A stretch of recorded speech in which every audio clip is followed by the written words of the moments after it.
Ako po si Dr. Benigno Manlapas, isang doktor na ang focus ay ang pag-aalaga sa kalusugan ng ating mga senior citizen. Sa aking maraming taon ng pagseserbisyo, isa sa pinakamadalas kong marinig na hiniing mula sa aking mga pasyente ay ang hirap sa pagtulog. Kaya naman ngayon, nais kong ibahagi sa inyo ang isang sikreto na maaaring ikagulat ninyo. Hindi ninyo ito paniniwalaan. Isang bagay na inaakala ng karamihan ay para lamang sa mga bata ang siya palang susi para matulungan ang mga edad 60 pataas na magkaroon ng mas mahimbing na tulog sa loob lamang ng ilang gabi. Hindi po ito sleeping pill. Hindi rin ito synthetic na melatonin. Isang mainit na baso lamang ng gatas bago matulog ang maaaring magbago sa paraan ng pamamahinga ng inyong katawan. Maraming tao pagkatapos ng edad 60 ang nahuhulog sa maraming taon ng insomnia. Sinubukan na nila ang mga sleeping pill, sinubukan ang melatonin, at maging ang mga herbal tea. Ngunit ang tulog ay maikli pa rin, balisa, at sa umaga ay mabigat ang pakiramdam ng kanilang katawan na para bang hindi sila tunay na nakapagpahinga. Kakaunti ang nakakaalam na ang gatas ay naglalaman ng tryptophan, isang espesyal na amino acid na ginagamit ng katawan upang gumawa ng serotonin at melatonin, ang mismong mga hormone na nagpapasya kung ikaw ay matutulog ng mahimbing at tuloy-tuloy. Sa araw na ito, ibabahagi ko ang 4 na paraan ng pag-inom ng gatas bago matulog. Nakaayos mula sa hindi gaanong epektibo hanggang sa pinakamalakas. Matutuklasan ninyo kung aling recipe ang maaaring magpakalma sa mga ugat, magbalanse ng mga sleep hormone, at tulungan kayong mahimbing sa mas malalim na pamamahinga.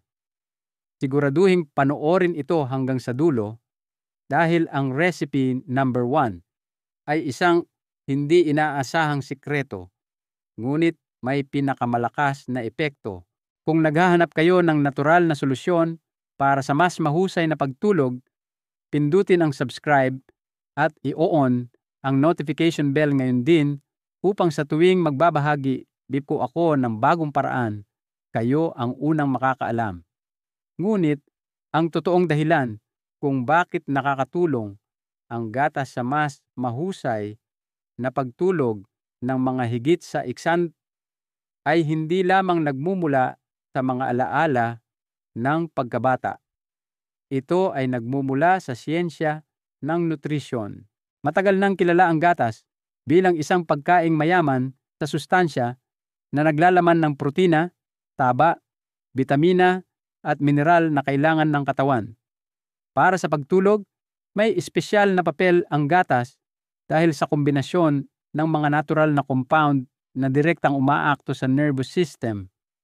Una, ang gatas ay naglalaman ng tryptophan, isang mahalagang amino acid na hindi kayang gawin ng katawan sa sarili nito. Kapag na-absorb, ang tryptophan ay nagiging serotonin, isang neurotransmitter na lumilikha ng pakiramdam ng kalmado at katatagan ng emosyon. Habang bumababa ang liwanag sa gabi, ang serotonin ay lalo pang nagiging melatonin, ang hormone na kumokontrol sa siklo ng pagtulog-paggising at nagbibigay senyales sa utak na oras na para magpahinga. Kung walang sapat na tryptophan, nahihirapan ang katawan na gumawa ng melatonin na humahantong sa hirap sa pagtulog o mga gabing hindi mapakali. Bukod pa rito, ang calcium sa gatas ay isang mahalagang catalyst. Inihahalin tulad ng mga siyentipiko ang calcium sa isang switch na tumutulong na gawing melatonin ang tryptophan. Kapag may sapat na calcium ang katawan, ang prosesong ito ay tumatakbo ng maayos. Ngunit kapag kulang sa calcium, madaling maantala ang pagtulog. Ang magnesium sa gatas, lalo na sa mga gatas na galing sa halaman tulad ng almond o oat, ay tumutulong din na i-relax ang mga kalamnan at pababain ang cortisol, ang stress hormone na nagpapahintulot sa katawan na mas madaling mag-relax. Ang vitamin D na matatagpuan sa fortified cow's milk at maraming fortified plant milks ay sumusuporta sa pagsipsip ng calcium at tumutulong na patatagin ang nervous system at mood. Ipinapakita ng ilang kamakailang pag-aaral na ang kakulangan sa bitamina D ay direktang nauugnay sa mga karamdaman sa pagtulog, mas maikling tulog, at pagkaantok sa araw. Ang pagkuha ng sapat na bitamina D mula sa gatas ay tumutulong na muling balansehin ang natural na orasan ng katawan. Sa wakas, mahalaga rin ang papel ng temperatura. Kapag ang gatas ay pinainit sa humigit kumulang 40 hanggang 45 °C, mas mahusay na natutunaw at nasisipsip ng katawan ang mga sustansya. Ang init ay nagpapalawak din ng mga daluyan ng dugo, nagpapakalma sa tiyan, nagpapahinahon sa mga ugat, at nagdudulot ng pakiramdam ng kaginhawahan at seguridad. Ito ang dahilan kung bakit ang kombinasyon ng tryptophan, calcium, bitamina D, magnesium, at init ay gumagawa sa isang baso ng gatas bago matulog na isang banayad ngunit makapangyarihang natural na lunas para sa mga edad 60 pataas. At ngayon, matapos maunawaan kung bakit maaaring magsilbing natural na tulay ang gatas tungo sa pagtulog, simulan natin ang listahan sa pinakapangunahing opsyon. Ito ang pamilyar na panimulang punto na marami ang hindi pinapansin. Rank number 4, isang banayad na ritual sa gabi. Rank number 4, isang tradisyonal na mainit na baso ng gatas.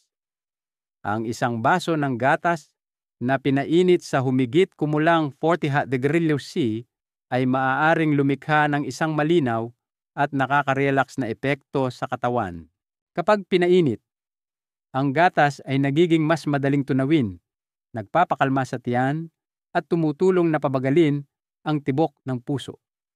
Para sa maraming nakatatanda, sapat na ang ilang higop para magsimulang makaramdam ng kalmado ang katawan, lumuwag ang mga kalamnan, at natural na bumigat ang mga mata.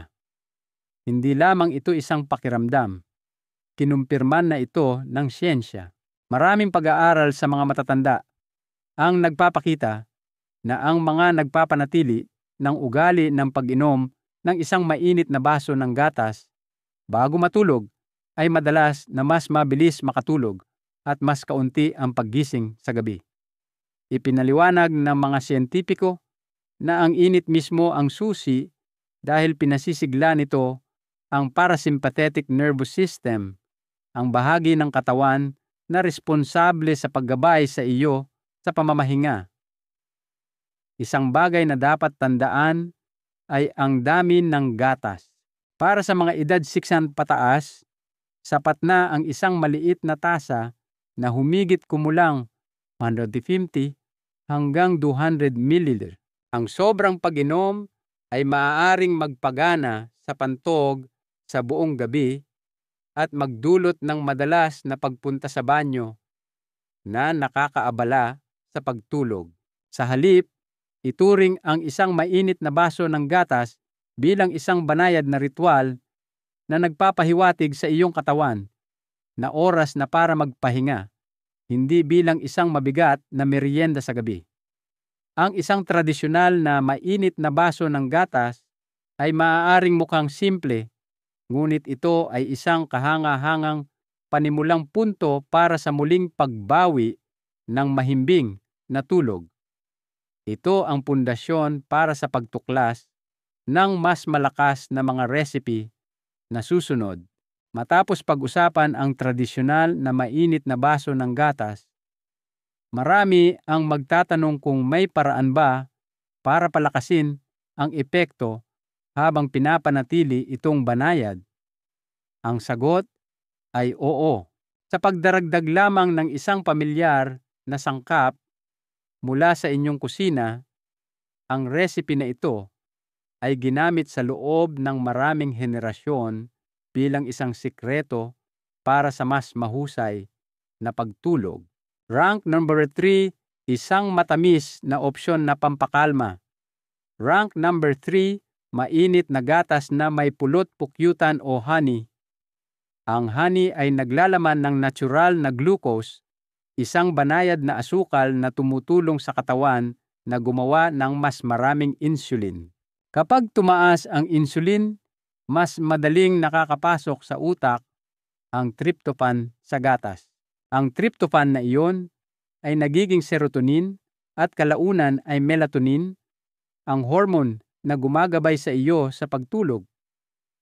Ipinakita sa isang pag-aaral sa Italia na kapag ang mga light carbohydrate tulad ng honey ay isinama sa tryptophan, mas epektibong gumagawa ng melatonin ang katawan na tumutulong sa mga kalahok na mas mabilis makatulog at manatiling tulog ng mas matagal. Bukod sa pagtulog, nag-aalok ang honey ng marami pang ibang benepisyo. Ito ay may mga katangiang antibacterial at anti-inflammatory at nagpapaginhawa sa daanan ng hininga. Para sa mga nakatatanda na madalas na nakakaranas ng tuyong ubo o iritasyon sa lalamunan sa gabi, ang isang mainit na baso ng gatas na may honey ay maaaring magpaginhawa sa mga sintomas na iyon at maiwasan ang paggagambala sa pagtulog. Ang paraan ay napakasimple. Painitin ang humigit kumulang 200 ml ng gatas na walang asukal o low fat sa mga 40 hanggang 45 parbonoursi. Habang mainit pa, dahan-dahang ihalo ang kalahating kutsarita ng honey hanggang sa matunaw. Mag-ingat na huwag pakuluan. Pagkatapos magdagdag ng honey dahil sinisira ng mataas na init ang mahahalagang enzymes at sustansya nito. Ang pinakamagandang oras para inumin ito ay 1 hanggang 2 oras bago matulog. Nagbibigay ito ng sapat na oras sa katawan para maabsorb at maproseso ang mga sustansya habang lumilikha ng isang kalmadong pakiramdam para gabayan ka sa natural na pagtulog.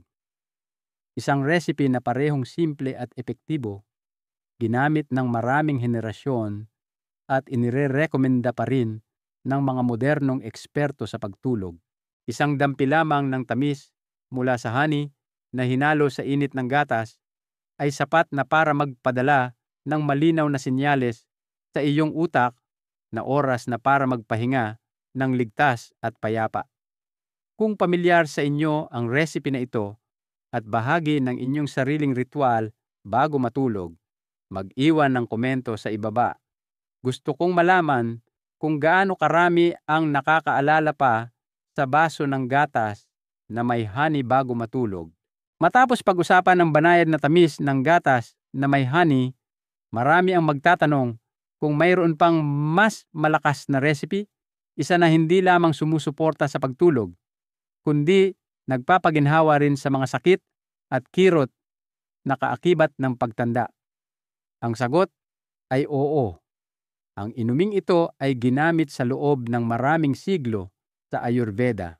Rank number 2, isang nakakainit na ginhawa para sa mga senior. Rank number 2, golden milk o mainit na gatas na may luyang dilaw, turmeric.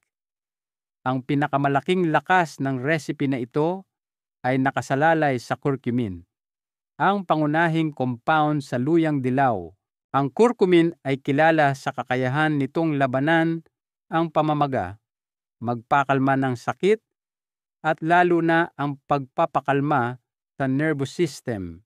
Ipinakita rin ng modernong agham na maaaring maimpluwensyahan ng curcumin ang serotonin at dopamine, dalawang neurotransmitter na direktang nakatali sa siklo ng pagtulog-paggising. Sa madaling salita, kapag regular kang umiinom ng gatas na may luyang dilaw, mas madaling nagre-relax ang iyong katawan, nagiging mas matatag ang iyong isipan, at lumalalim ang iyong tulog. Para sa mga nakatatanda na madalas mawalan ng tulog dahil sa sakit ng kasukasuan o pananakit ng kalamnan, ito ay isang napakaangkop na pagpipilian. Ang curcumin sa luyang dilaw ay tumutulong na bawasan ang pamamaga, habang ang taba sa gatas ay nagpapahintulot na maabsorb ang curcumin ng maraming beses na mas mahusay. Kung magdaragdag ka ng isang kurot ng pamintang durog, mas lalo pang tataas ang absorption. Ang paraan ay napakasimple. Kailangan mo lamang ng 200 ml ng gatas, kalahating kutsarita ng turmeric powder, at isang maliit na kurot ng pamintang durog kung mayroon. Haluing mabuti at dahan-dahang painitin, ngunit huwag hayaang kumulo. Kapag medyo lumamig na ang gatas, maaari kang magdagdag ng kaunting honey para mas madaling inumin. At tandaan, ang pinakamagandang oras ay 1 hanggang 2 oras bago matulog para may oras ang katawan na sumipsip at ganap na mag-relax. Ang golden milk ay hindi lamang isang inumin na tumutulong sa iyong makatulog. Ito ay parang isang natural na anti-inflammatory therapy na nagpapagaan ng pakiramdam ng katawan pagkatapos ng isang mahabang araw. Para sa mga parehong nahihirapan sa pagtulog at madalas na nakikipagbuno sa pananakit ng kasukasuan, ito ay tunay na isang gintong recipe sa bawat kahulugan ng salita.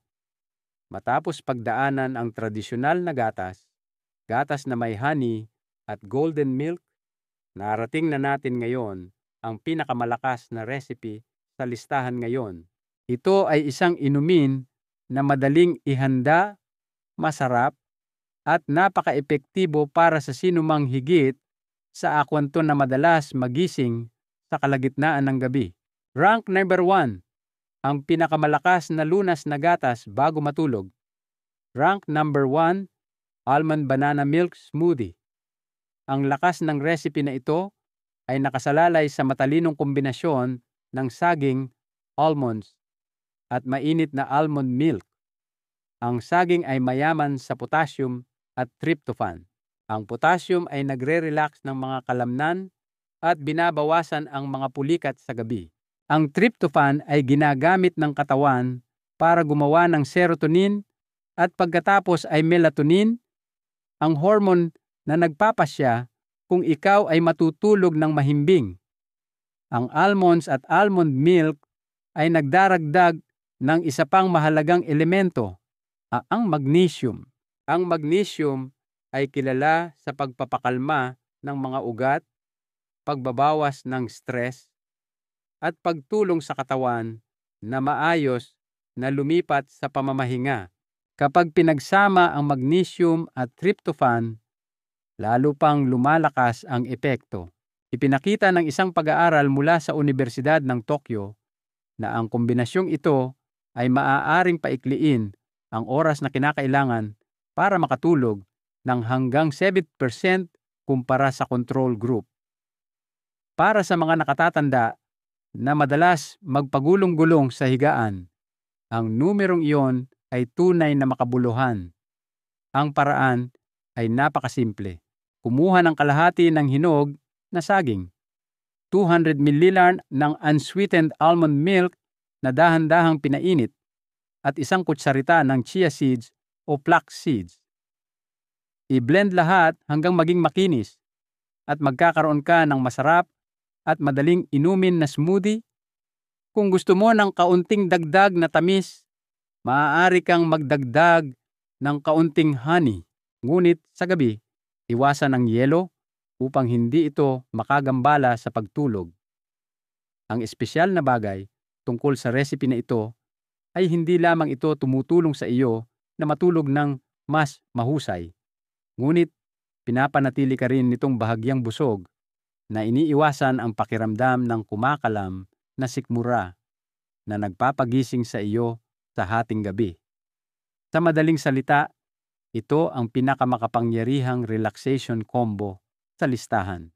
Ito ay masarap, madaling gawin, at perpektong angkop para sa sinumang higit sa 60 na nais na muling magkaroon ng tuloy-tuloy at payapang pagtulog. Kung sa tingin ninyo ay talagang nakakatulong ang recipe na ito, tandaan na pindutin ang like para malaman ko na gusto ninyo ng mas marami pang simple ngunit epektibong mga recipe tulad nito. At huwag kalimutang ibahagi ito sa mga kaibigan ninyong kaedad upang sila rin ay magkaroon ng mas payapang pagtulog sa gabi. Bago tayo magtapos, may isang mahalagang bagay na marami ang hindi napapansin at iyon ay kung paano uminom ng gatas ng tama at kung paano pumili ng tamang uri. Paano uminom ng gatas sa tamang paraan para sa pagtulog. Ang pag-inom ng mas marami ay hindi laging nangangahulugang mas mahimbing na tulog. At hindi lahat ng uri ng gatas ay gumagana para sa lahat. Ang perpektong oras para uminom ng gatas ay mga 1 hanggang 2 oras bago matulog. Ang panahong ito ay sapat na para sa katawan na matunaw, sumipsip ng mga sustansya at magsimulang gawing melatonin ang tryptophan. Kung iinumin mo ito nang masyadong malapit sa oras ng pagtulog, maaari kang makaramdam ng pagkakaba o kailanganing gumising para gumamit ng banyo ng mas madalas. Kung iinumin mo ito nang masyadong maaga, nababawasan ang epekto ng pagre-relax. Isang maliit na baso na humigit kumulang 120 hanggang 200 ml ay tama lamang para sa mga matatanda. Pagkatapos uminom, bigyan ang iyong katawan ng mga 20 minuto upang mag-relax. Marahil sa pamamagitan ng pagbabasa ng libro o pakikinig sa malumanay na musika upang lumikha ng pinakamahusay na kondisyon para sa pagtulog. Tungkol naman sa pagpili ng gatas, kung ikaw ay malusog, ang pasteurized cow's milk ay isang pamilyar na opsyon dahil mayaman ito sa tryptophan at calcium. Kung gusto mong pamahalaan ang iyong timbang, pumili ng low-fat o skim milk.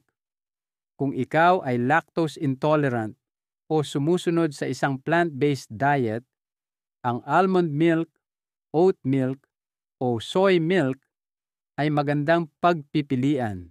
Siguraduhin lamang na pumili ng mga bersyon na walang asukal na pinatibay ng calcium at vitamina D.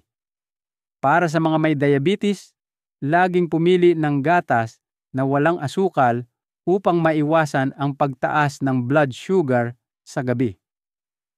Mayroon ding ilang mga kaso na dapat pag-ingatan. Ang mga taong may malalang sakit sa bato o ang mga umiinom na ng calcium supplements ay dapat kumonsulta sa kanilang doktor bago uminom ng gatas araw-araw.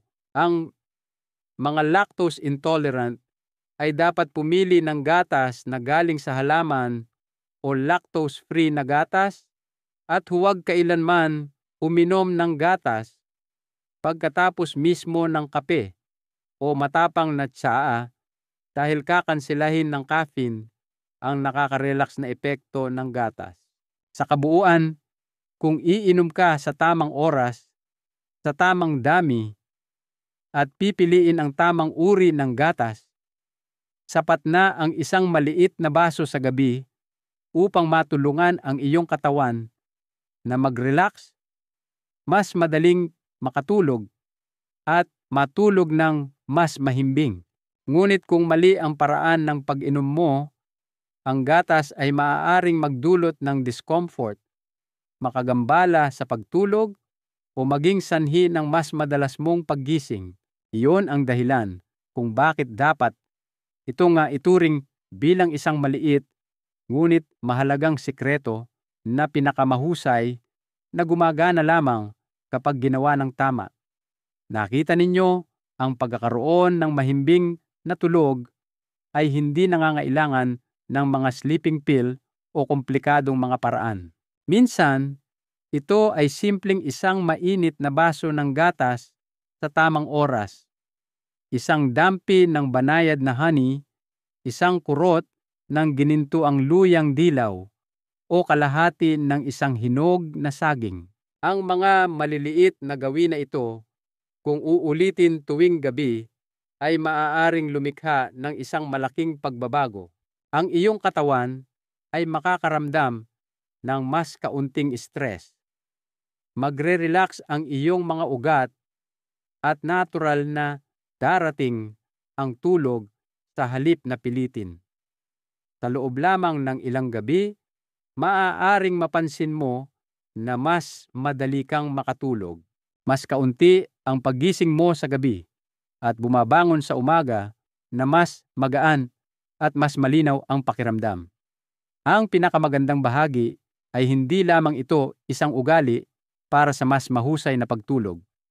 Ito ay nagiging isang ritual ng pag-aalaga sa sarili na tumutulong sa iyong makaramdam ng ligtas, komportable, at inaalagaan sa sarili mong kusina. Ang mahalagang aral dito ay minsan ang mga pinakasimpleng solusyon na nagmumula sa kalikasan ang siyang pinakamabisa. Hindi natin kailangang laging umasa sa mga gamot para sa mga karaniwang problema tulad ng hirap sa pagtulog. Sa pamamagitan ng pagbabalik sa mga natural na paraan at pag-aalaga sa ating katawan, maibabalik natin ang natural na balanse nito. Kung sa tingin ninyo ay nakatulong ang mga impormasyong ito, mangyaring mag-iwan ng komento sa ibaba at ibahagi ang inyong sariling karanasan sa pag-inom ng gatas. Gustong-gusto ko pong marinig ang inyong mga kwento. Huwag din pong kalimutan na mag-subscribe sa channel para hindi ninyo mapalampas ang mga susunod pang makabuluhang payong pangkalusugan. At higit sa lahat, ibahagi po ninyo ito sa inyong mga kaibigan at kapamilya na maaaring nangangailangan din ng mas mahimbing na tulog.